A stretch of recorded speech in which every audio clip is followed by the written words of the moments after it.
Dejo el mundo y sigo a Cristo, porque el mundo pasará, mas su amor, amor bendito, por los siglos durará. Oh, qué gran misericordia, oh, de amor sublime don, plenitud de vida eterna, plena viva de perdón. Dejo el mundo y sigo a Cristo, paz y gozo en él tendré, y al mirar que va conmigo, siempre salvo cantaré. Oh, qué gran misericordia, oh, de amor sublime don, plenitud de vida eterna, plena viva de perdón. Dejo el mundo y sigo a Cristo, su sonrisa quiero ver, como luz que mi camino haga aquí resplandecer. Oh, qué gran misericordia, oh, de amor sublime don, plenitud de vida eterna, plena viva de perdón. Dejo el mundo y sigo a Cristo, acogiéndome a su cruz, y después podré mirarle cara a cara en plena luz. Oh, qué gran misericordia, oh, de amor sublime don, plenitud de vida eterna, plena viva de perdón.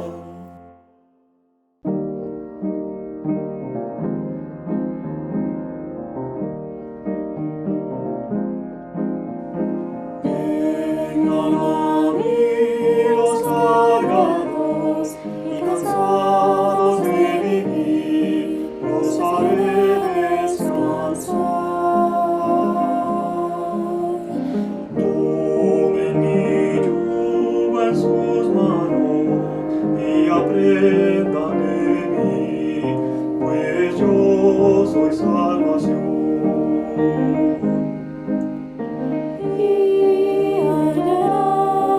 Descanso en tu alma, pues mi yugo es fácil y mi carga sencilla. Ven a mí. Ven a mí que llevaré las cargas por ti. Yo soy vida, te haré descansar.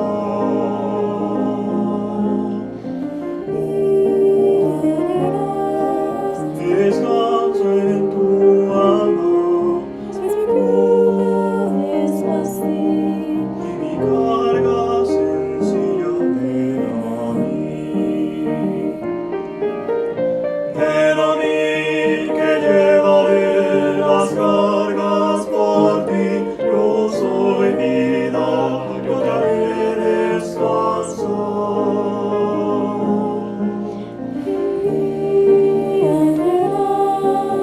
Descanso en tu alma, pues mi yugo es fácil y mi carga sencilla. Ven a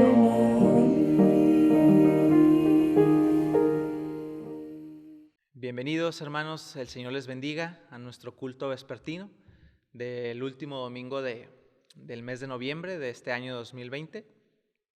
Le agradecemos a nuestro Dios infinitamente, de una manera especial, por la gracia que nos ha concedido a todos nosotros, a su iglesia, de poder continuar reunidos en nuestros hogares.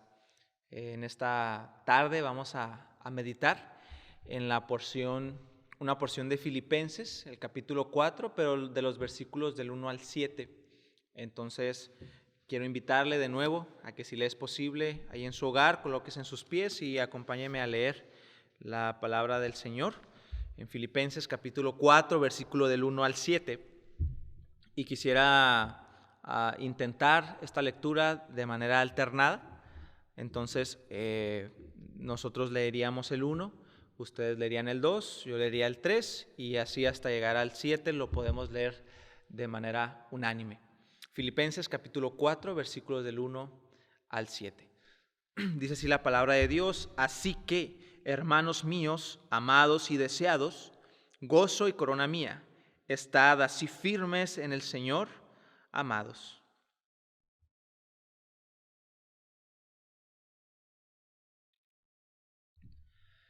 Asimismo, te ruego también a ti, compañero fiel, que ayudes a estas que combatieron juntamente conmigo en el Evangelio, con Clemente también, y los demás colaboradores míos, cuyos nombres están en el libro de la vida.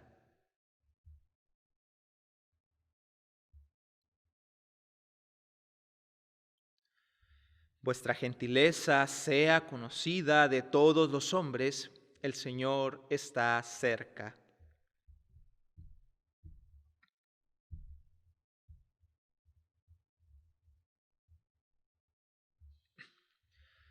Y todos juntos, hermanos, y la paz de Dios, que sobrepasa todo entendimiento, guardará vuestros corazones y vuestros pensamientos en Cristo Jesús. Acompáñeme por favor a orar. Padre, gracias Señor, porque hasta este momento, Señor, somos testigos de tu misericordia y de tu bondad. Recordamos, Señor, tu fidelidad hacia tu pueblo. Recordamos, Señor, tu fidelidad hacia tu iglesia. Recordamos, Padre, que tú eres bueno con nosotros. Te alabamos, Señor. Gracias, Señor, por ser nuestro Dios. Gracias por mandar a tu Hijo Jesucristo para morir por nosotros, para rescatarnos de nuestra vida vana, Señor. Y gracias, Padre, porque tú le has exaltado hasta lo sumo y él el día de hoy está sentado a tu diestra con toda autoridad. Señor, gracias por esta salvación que nos has otorgado, Señor, por pura gracia. Pedimos ahora, Señor, que nos permitas meditar en tu palabra.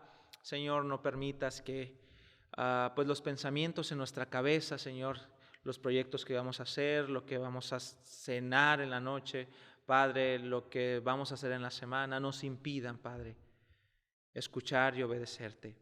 Bendice, por favor, a cada hermano y hermana y ayúdanos, Señor, en esta hora. En el nombre bendito de Jesús, quien murió por nosotros para salvarnos. Amén. Entonces, hermano, puede tomar su lugar. Muchas gracias. Filipenses 4, del 1 al 7 es la porción en la que vamos a meditar en esta noche, hermanos. Como introducción, hermanos, queremos llamar su atención a lo siguiente. Pablo, en el versículo 5, hace una afirmación muy interesante, una afirmación transformadora, una afirmación que vamos a tomar en cuenta, hermanos, en la meditación. Vamos a tomarla como un pilar en la meditación de esta noche. ¿Cuál es? La frase: el Señor está cerca. El Señor está cerca. Esto nos va a recordar, hermanos, básicamente dos cosas. En primer lugar, hermanos, nos va a recordar, es una afirmación escatológica. ¿Cómo así, hermanos? Es una afirmación que nos dice que Jesucristo está cerca y viene por su iglesia. Por ello, hermanos, es que los cristianos del primer siglo se saludaban con frecuencia con la palabra aramea Maranatá. Nosotros decimos Maranatá, que indicaba Él viene, el Señor viene, ya viene, está cerca. Entonces, la frase el Señor está cerca nos recuerda que nuestro Señor Jesucristo viene por su iglesia. Pero en el segundo aspecto, hermanos, nos recuerda, en segundo lugar, que nuestro Dios es inmanente, que nuestro Dios no es un ser que está a millones de kilómetros de distancia y que no le importa lo que suceda en esta vida y en la vida de su iglesia. Es un Dios inmanente, hermanos. ¿Qué significa eso? Que Dios está presente, significa que Dios está activo, no solamente en el universo, no solamente en su creación, no solamente en el planeta Tierra, no solamente, hermanos, en la historia, sino está presente, activo en la vida, hermanos, de cada uno de sus hijos. Eso lo incluye usted y me incluye a mí. La pregunta es, hermanos, ¿cómo deberíamos vivir, hermanos, a la luz de esta afirmación? ¿Qué produce en nuestras vidas el creer que el Señor está cerca? En primer lugar, vamos a ver que produce un cristianismo con gozo, hermanos. Su presencia nos da alegría. Por eso el versículo 4 dice así: regocijaos en el Señor siempre. Otra vez digo, regocijaos. Es bueno el poder recordar, hermanos, que en esta carta la palabra gozo y sus variantes, ya sea sustantivo o como verbo, gozo o regocijarse, aparece 16 veces en la carta, hermanos. Por ello es que el gozo es uno de los temas principales de esta carta. Y le pido que me acompañen, hermanos, de nuevo a dar una vista panorámica hacia las veces que Pablo utiliza esta palabra. Vea el capítulo 1, versículo 4. Dice así: siempre en todas mis oraciones rogando con gozo. Capítulo 1, versículo 18 dice: ¿qué pues? Que no obstante, de todas maneras, o por pretexto, vanagloria, Cristo es anunciado, y en esto me gozo y me gozaré.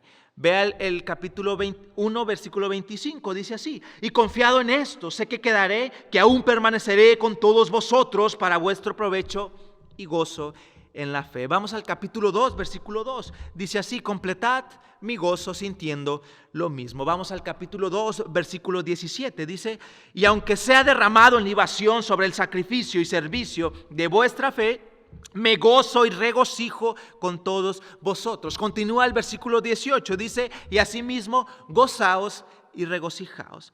Vamos rápidamente, hermanos, al capítulo 3, capítulo 2, versículo 28, dice: así que le envío con mayor solicitud para que al verle de nuevo os gocéis. Y vea el versículo 29, recibidle pues en el Señor con todo gozo. Vamos al capítulo 3, versículo 1, por lo demás, hermanos, gozaos en el Señor. Y dice él: a mí no me es molesto escribiros las mismas cosas. Vamos al capítulo 4, versículo 1, así que, amados hermanos míos, amados y deseados, gozo y corona mía. Vea el versículo 4, el que estamos meditando: regocijaos en el Señor siempre. Otra vez digo, regocijaos. Vamos al capítulo 4, versículo 10. En gran manera me gocé en el Señor, de que ya al fin habéis revivido vuestro cuidado de mí. ¿Por qué tener gozo, hermanos? Por esta frase: el Señor está cerca. ¿Por qué tener gozo, hermanos? Porque el Señor está cerca, hermanos. Dios está cercano a nuestras vidas, hermanos, y a nuestras circunstancias, aún en los detalles que nosotros mismos consideramos como insignificantes en nuestras propias vidas. Hay un canto que solemos entonar los cristianos que la letra dice así: Dios está aquí, tan cierto como el aire que respiro, tan cierto como en la mañana se levanta el sol, tan cierto como que le canto y me puede oír. Pablo les da aquí, hermanos, el canto nos recuerda la inmanencia de Dios, hermanos, que Dios está presente, sí, en las circunstancias que usted y yo estamos pasando. Y Pablo les da un imperativo aquí a los filipenses, un imperativo presente. La orden es: regocíjense hoy, gócense hoy en el Señor, en el tiempo presente. Ya lo vimos desde el capítulo 3, versículo 1. Por lo demás, hermanos, gócense en el Señor, alégrense en Él. Y a mí no me molesta escribirles las mismas cosas y recordarles lo mismo, que ustedes tomen como fuente de su alegría al Señor. Regocíjense en el Señor. ¿Por qué? Hermanos, porque los filipenses estaban enfrentando obstáculos en su vida. A lo largo de la carta, como iglesia, ellos estaban enfrentando obstáculos. Desde el capítulo 1, a partir del versículo 27, no lo vamos a leer, pero ellos están enfrentando persecución y oposición, probablemente. ¿Por qué? Porque la comunidad, la ciudad de Filipos, por ser una colonia romana, debía toda su lealtad y sumisión y obediencia al César. Y entonces los cristianos estaban dando su lealtad absoluta a Cristo y los estaban persiguiendo. Hermanos, porque había divisiones. Desde el capítulo 2, hermanos, podemos ver que hasta del versículo 1 al 18, podemos ver divisiones. El mismo capítulo 4, ya lo vimos, ¿no? Le dice Pablo ahí: ruego a Evodia y a Síntique que sean de un mismo sentir en el Señor. Y también la iglesia estaba enfrentando enseñanza falsa. Ve el capítulo 3, versículo 2. Dice: guárdense de los perros, guardaos de los malos obreros, guárdense de los mutiladores del cuerpo. Probablemente había judaizantes aquí Y vea el capítulo 3, versículo 18. Porque ahí andan muchos, de los cuales os dije muchas veces, y aún ahora lo digo llorando, que son enemigos de la cruz de Cristo. La iglesia entonces está pasando como comunidad cristiana un tiempo difícil, y la frase clave aquí es: regocíjense, tomen su gozo ¿en dónde? En el Señor. La única fuente de gozo verdadero, les recuerda a Pablo y a nosotros, es el Señor Jesucristo. Es por lo tanto una actividad sin fruto si nosotros buscamos el gozo en otros lugares. ¿Por qué? Porque cada vez que buscamos gozo en otras personas, ellas son capaces de herirnos, o bien nosotros de herir, de decepcionarnos, de cambiar. El mundo que nos rodea no produce gozo. Hay tanta maldad, hay tanta enfermedad, hay tantas noticias trágicas, que es claro que no hay una fuente segura de gozo ahí. La única fuente de gozo para los cristianos es Dios. Y esta frase debe recordarnos que el Señor está cerca, que su presencia es inmanente en los detalles más pequeños en nuestra vida, por lo cual Él puede proveernos gozo, no importa si estamos en la tormenta, estamos en un tiempo de duda, estamos ante desesperanza o ante indiferencia. Y podemos pensar: qué paz, qué fácil para el apóstol Pablo decir esto. Él no está en Filipos viviendo estas dificultades. Bueno, haremos bien en recordar que Pablo no estaba en Cancún, no estaba en una playa descansando. Pablo estaba en la prisión. Y Pablo menciona la palabra siempre. Es importante eso, hermanos. Regocíjense en el Señor siempre. Nos hemos regocijado en el Señor cuando las cosas van bien. Probablemente en algún tiempo de nuestra vida nos hemos regocijado en el Señor cuando las cosas van medio mal, hermanos. Pero esto debe ser siempre, hermanos, siempre.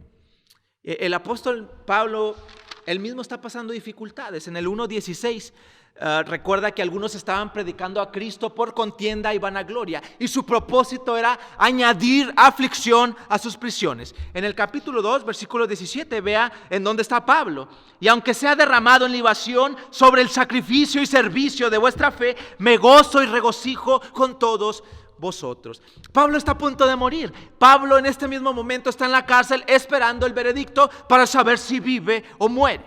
2:21, hermanos. Vea lo que dice Filipenses 2:21.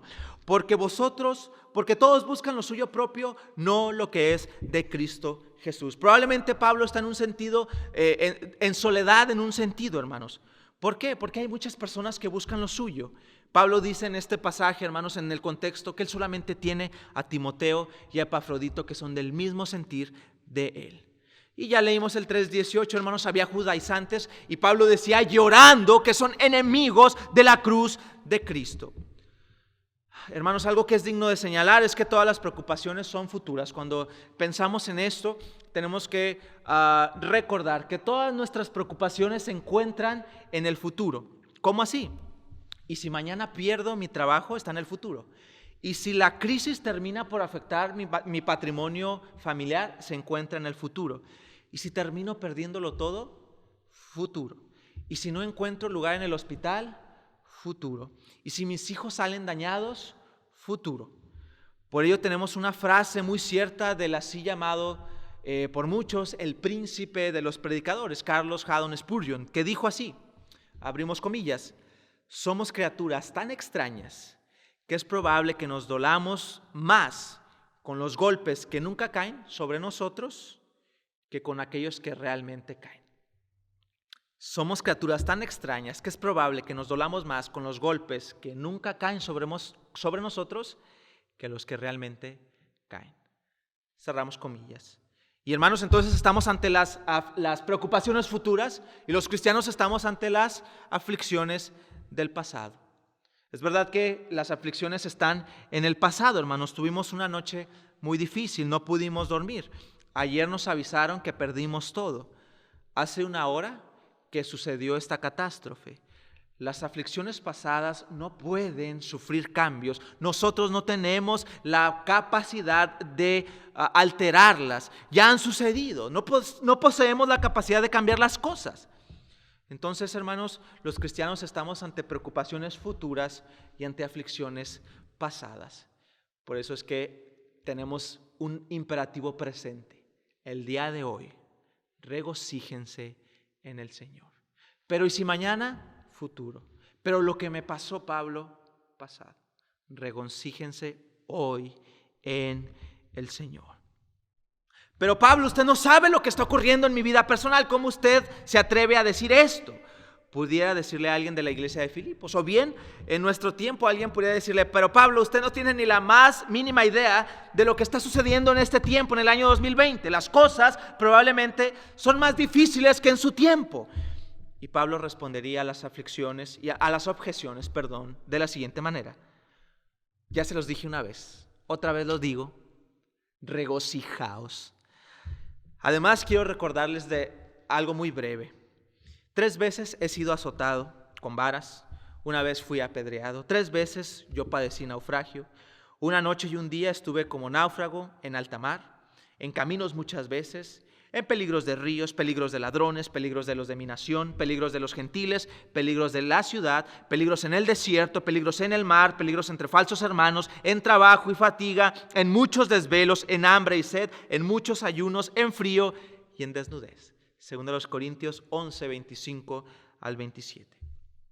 Y Pablo está diciendo, cristianos filipenses, no, yo no soy insensible a ninguno de sus sufrimientos. Yo sé lo que es sufrir al igual de ustedes. Pablo les está diciendo a los filipenses, yo sé lo que es sufrir, pero quiero repetirles algo de nuevo. Regocíjense en el Señor. Ya se los dije y se los voy a volver a repetir. Tomen su alegría del Señor. El día de hoy regocíjense en Él. El tiempo presente tiene que estar marcado por algo, por regocijo.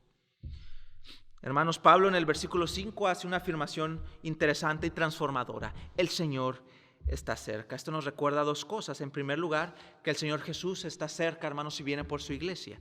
Por ello es que los cristianos en la antigüedad solían saludarse con esa antigua palabra aramea, maranatá, que indicaba ya viene, el Señor viene.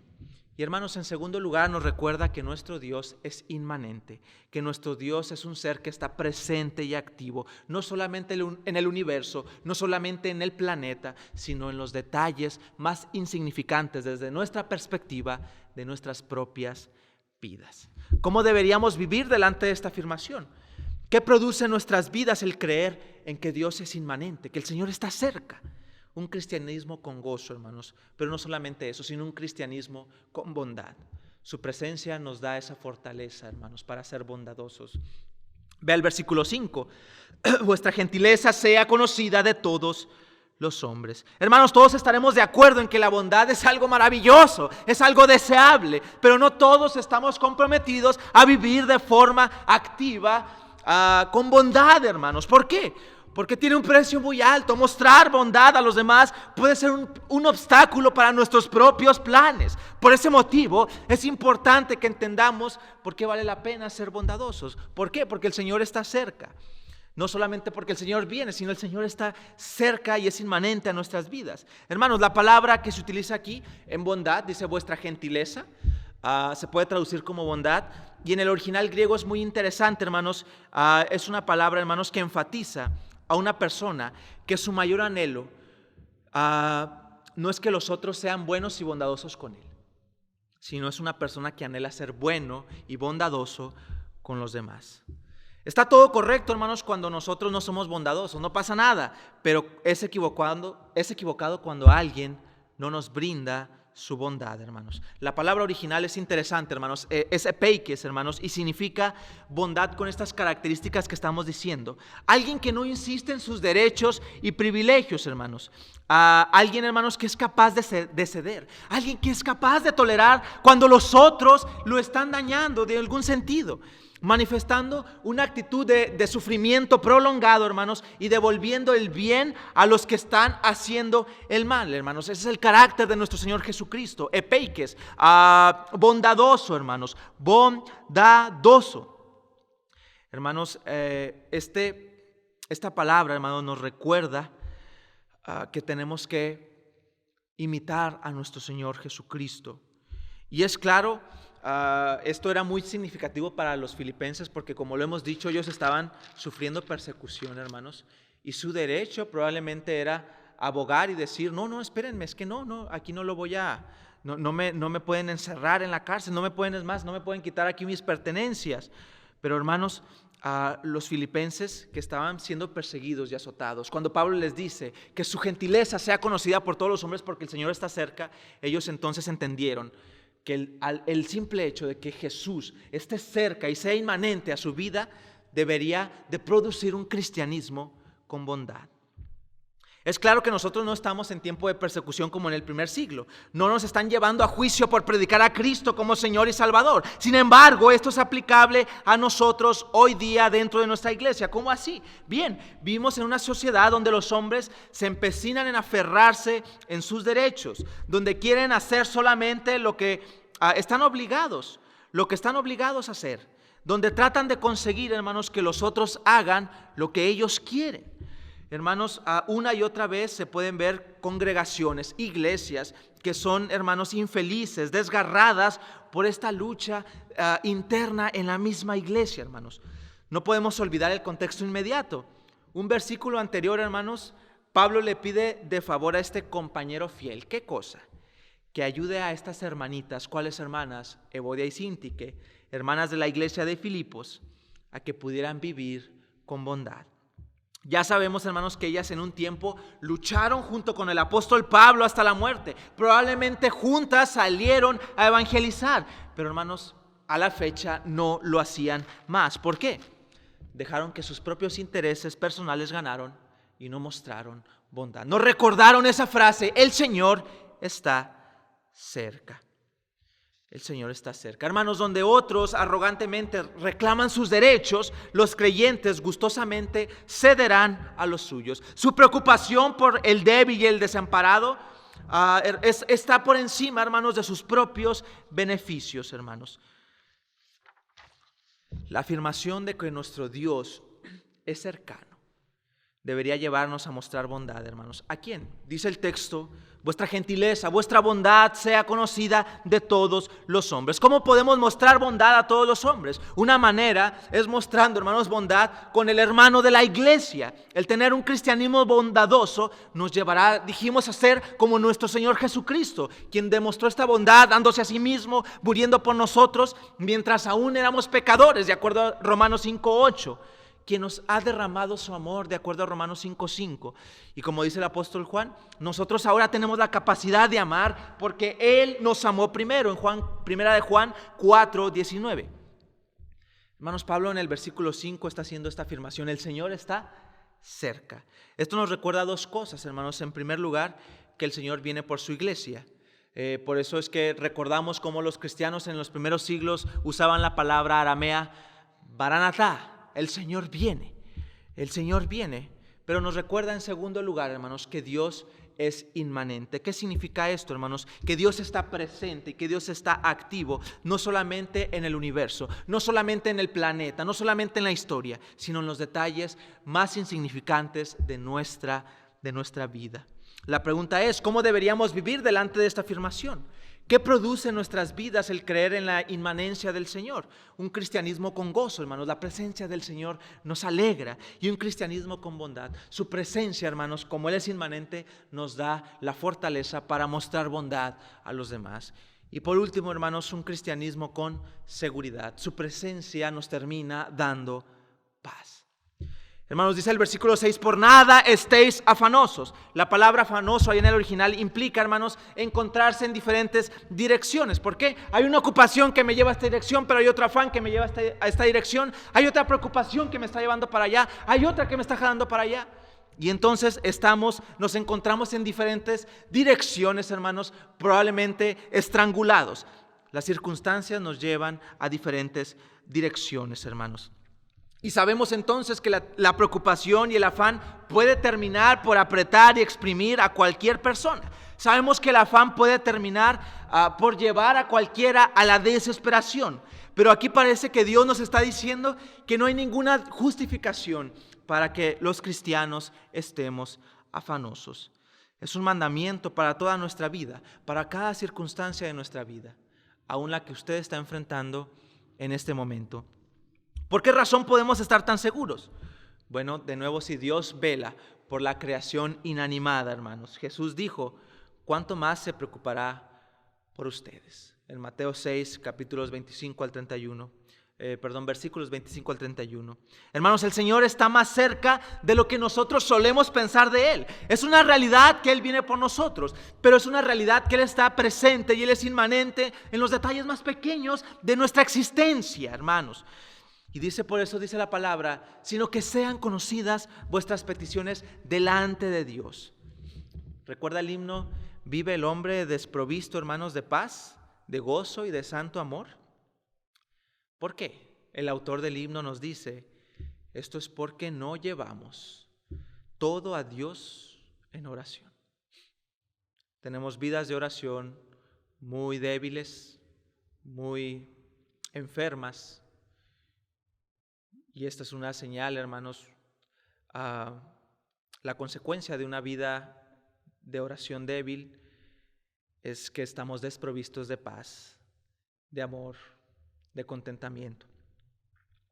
Pero por eso Pablo da el consejo y dice, no se preocupen más, no se preocupen por nada, oren por todo. No se estén preocupando por nada, oren por todo. ¿Cómo deben ser presentadas las peticiones? Dice ahí, hay 3 puntos, hermanos. Dice el apóstol, presenten sus peticiones delante de Dios, y hay 3 puntos. El primero dice, en toda oración. La palabra aquí oración, hermanos, implica alabanza, la idea de alabar a Dios, hermanos. Por eso es que comenzamos alabando y adorando a Dios. ¿Por qué, hermanos? Porque nuestra vida, hermanos, tiene que estar rendida en oración, en adoración a Él, por encima de nuestros pedidos. Al recordar y al adorar a Dios, al recordar quién es Él, al adorarlo por sus perfecciones, por su santidad, su amor, su misericordia, entonces nuestra vida y nuestra petición estará lista para colocarla delante. Por eso dice en ruego. Esta palabra ruego tiene la idea de una intensidad espiritual, de orar intensamente, hermanos, donde se hace un ruego apelando al Señor y apelando a la misericordia que Él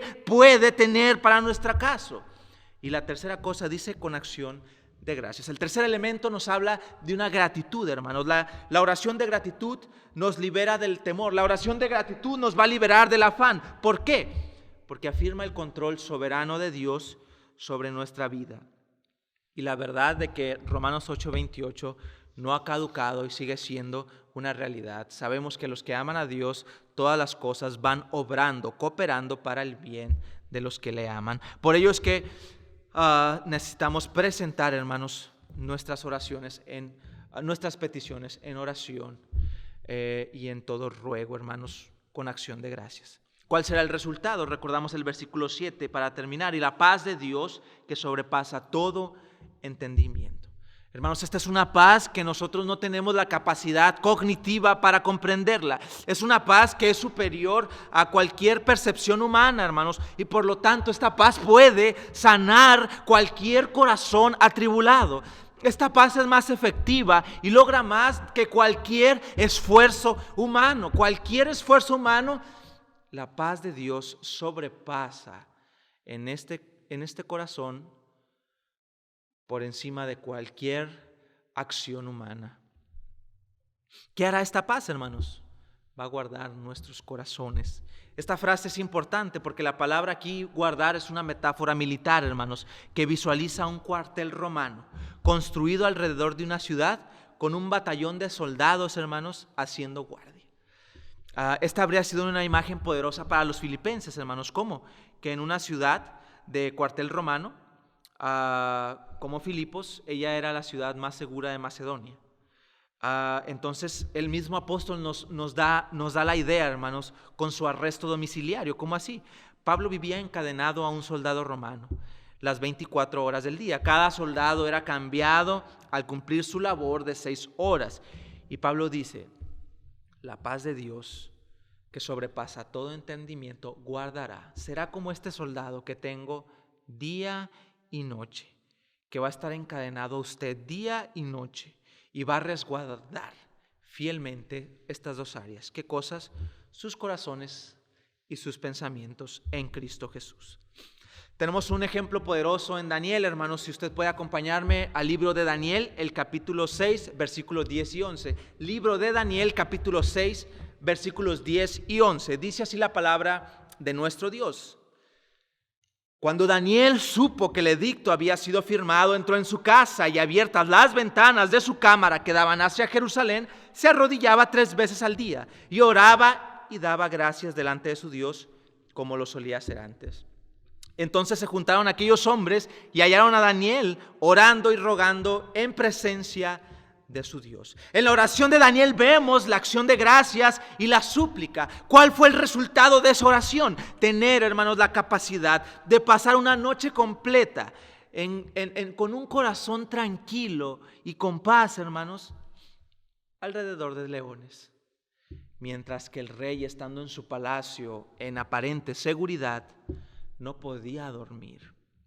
El salmista nos recuerda una vez más la inmanencia de Dios al escribir: aunque ande en valle de sombra de muerte, no temeré mal alguno. ¿Por qué razón? Porque el Señor está cerca. Y el salmista dice: porque tú estarás conmigo.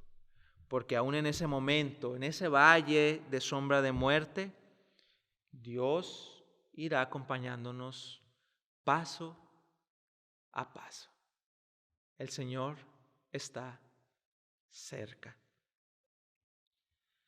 Pablo en el versículo 5 hace la afirmación: el Señor está cerca. Esto nos recuerda 2 cosas. En primer lugar, que el Señor Jesucristo viene por su iglesia. Por eso es que los cristianos del primer siglo se saludaban con aquella palabra aramea: Maranatha, Maranatha, Maranatha. Hermanos, el Señor está cerca, Él viene. Pero no solamente nos recuerda su venida, sino nos está recordando su inmanencia. El decir que el Señor está cerca nos recuerda que Dios no está a millones de kilómetros de distancia, sino que Dios está presente y activo, no solamente en el universo, no solamente en este planeta, no solamente en la historia, sino en los detalles que para nosotros son insignificantes de nuestras propias vidas. ¿Cómo deberíamos vivir delante de esta afirmación? ¿Qué produce en nuestras vidas el creer la inmanencia del Señor? 3 cosas. Un cristianismo con gozo, porque su presencia nos da alegría. Un cristianismo, hermanos, con bondad, porque su presencia nos da fortaleza. Y un cristianismo con seguridad, porque su presencia nos da paz. Vamos a orar. Señor, te agradecemos, Señor, porque tú eres bueno con nosotros. Gracias porque tú nos dices que dejemos nuestras peticiones delante de ti, Señor, que oremos a ti, Señor, que lo hagamos con ruego, con súplica, Señor, y que te terminemos por dar gracias, Señor, porque tú tienes el control de todo. Permítenos ser como el salmista en el Salmo 131, que él era como un niño destetado, que dejaba todos sus problemas, toda su vida, bajo el control de su mamá. Que nosotros podamos dejar, Señor, las circunstancias de nuestra vida en tu control, Señor, y nosotros podamos ser como ese niño que, Padre, no está afanado. ¿Por qué? Porque su mamá está en control, porque nuestro Dios Todopoderoso está en control. Bendice a cada uno de mis hermanos y de mis hermanas que en este tiempo de dificultad su corazón ha sido golpeado, ha sido herido, Señor, por las noticias tristes, por los eventos trágicos. Señor, pedimos que tu gracia y tu misericordia alcance a cada uno de nuestros hermanos. Confiados estamos de que tu Espíritu Santo, que puede consolarnos, Señor, ha consolado y consolará, Señor, a cada corazón de nuestra iglesia. Padre, permítenos poder presentar nuestra oración a ti, nuestras peticiones, y Padre, que tu paz resguarde nuestros corazones. Bendice a tu iglesia, Padre, hoy y siempre. En el bendito y precioso nombre del Salvador Jesús. Amén. Hermano, que el Señor le bendiga, que el Señor le guarde y que el Señor siga al lado de su familia, y que recordemos esta semana que el Señor está cerca en cada detalle de nuestra vida. Dios le bendiga.